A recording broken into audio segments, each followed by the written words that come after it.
Hey guys, this is Lance James, aka The Bald Vegan, and this is my vegan journey.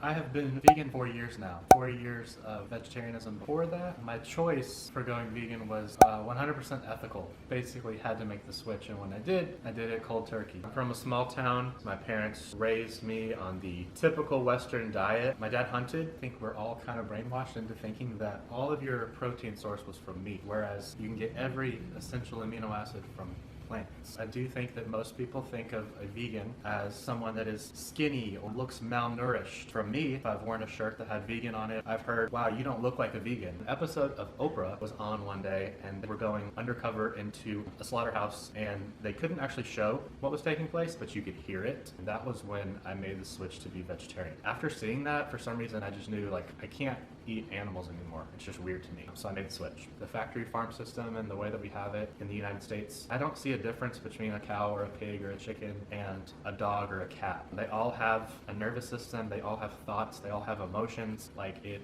literally breaks my heart. This year I decided to go through the training process of getting ready for a fitness show. That's something that I've always wanted to do. Kind of been very self-conscious about my appearance, and I've struggled with body dysmorphia and things like that for years. Body dysmorphia is basically where what I see in the mirror is not what everyone else sees. Mine was pretty extreme when I was younger. I would refuse to look at myself in the mirror. I would refuse to take pictures. I'm naturally very lean. I'm between 6 foot and 6'1". When I graduated high school, I was about 140 pounds. I've been skinny for ever. You know, I still consider myself skinny. And then when I got to college, my body dysmorphia got much worse. I'd refuse to look at the mirror because what I saw was this skinny, disgusting person. Even if that's not what the rest of the world was seeing, that's always what I saw. Do you think your body dysmorphia affected your relationships? Kind of knocks against your self-worth, makes you very self-conscious. You don't want to take pictures of your partner, your spouse. You don't feel good enough sometimes to be with them. There was times where I felt like my wife was way too attractive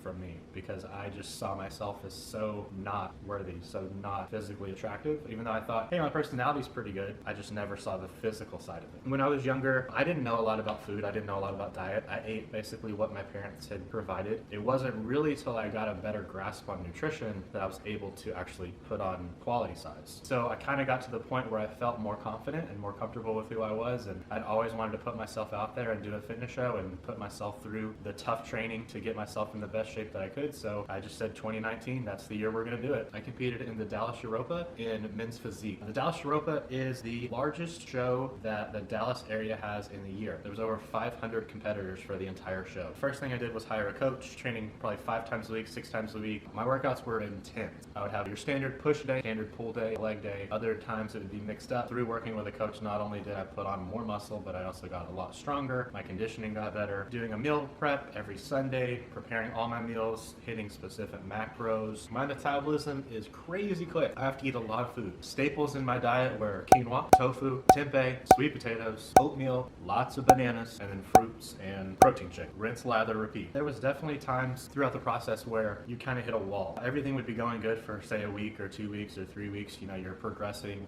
You can see physical changes, things like that are happening, and then maybe a week happens where things don't go that way.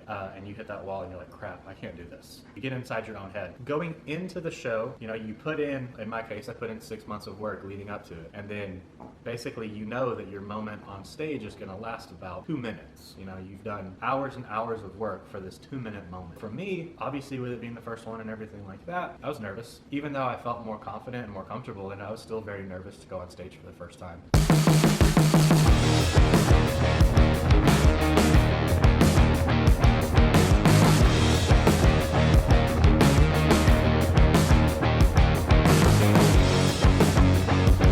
I will say when I was up there, I could feel myself getting nervy. Even talking to people after the show, they could tell that my nerves had kind of gotten me on stage. I wasn't making as much eye contact as I could have and things like that. Something that I'd wanted to do for years and had put off because I was too self-conscious or too ashamed or, you know, didn't feel like I was ready or, you know, I'd made all these excuses for all these years, and then I finally did it. It felt great. All right, we've done. You did 2 days competition. Today was the last day. So finals are over. I made call-outs, but no trophies. That's totally fine. First show, I'll take it. I'm really excited to take a shower. I haven't showered in over 48 hours. Disgusting. It's real gross.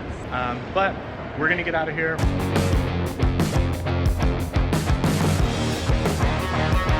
The nature of bodybuilding as opposed to other sports or other things is that it's 24 hours a day, 7 days a week. You can't take time off. But as you get closer to the show, one meal can throw off everything that you've done maybe that week. The nature of the sport is to be kind of selfish, and it can cause friction in relationships. Thanks to my coach, thanks to my friends, thanks for all the people that came out to support me, that showed up, that sent a text message. Obviously, thank you guys, and big thank you to the wife, because there's moments where I had to be selfish, and she couldn't have been more supportive.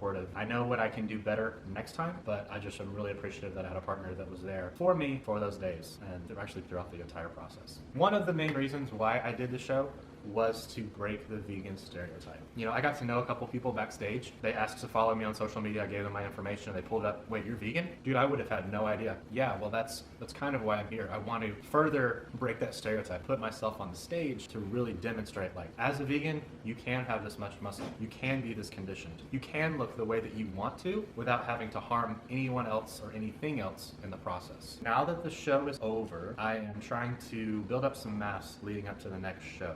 The next show that I have circled is the Ronnie Coleman Classic in April. I'm trying to put on as much size as I can right now, heading into 2020. As far as self-conscious goes, I still have those moments. You can ask my wife. I am the biggest pretty boy. I take as long to get ready as she does. So I definitely still have self-conscious issues and self-esteem issues, but they're so much better. Like, I'm on camera right now talking, and this wouldn't have happened even just a few years ago. If you have self-esteem issues or body dysmorphia issues, and you're scared to compete in bodybuilding, or you're scared to go to the gym because you're afraid of what someone else is going to think of you, don't. We all had to start somewhere. If someone is judging you or making fun of you or anything like that at the gym, that goes back on them and whatever their issues are. For people that are comfortable and confident in themselves, they don't care what you're doing. They want you to be happy just like they're happy, and that's the truth. If you want to stay connected with me, the best way to do it is Instagram, @SirLance a whole lot. I love talking about veganism, so if you have questions, reach out. I would love to help you out.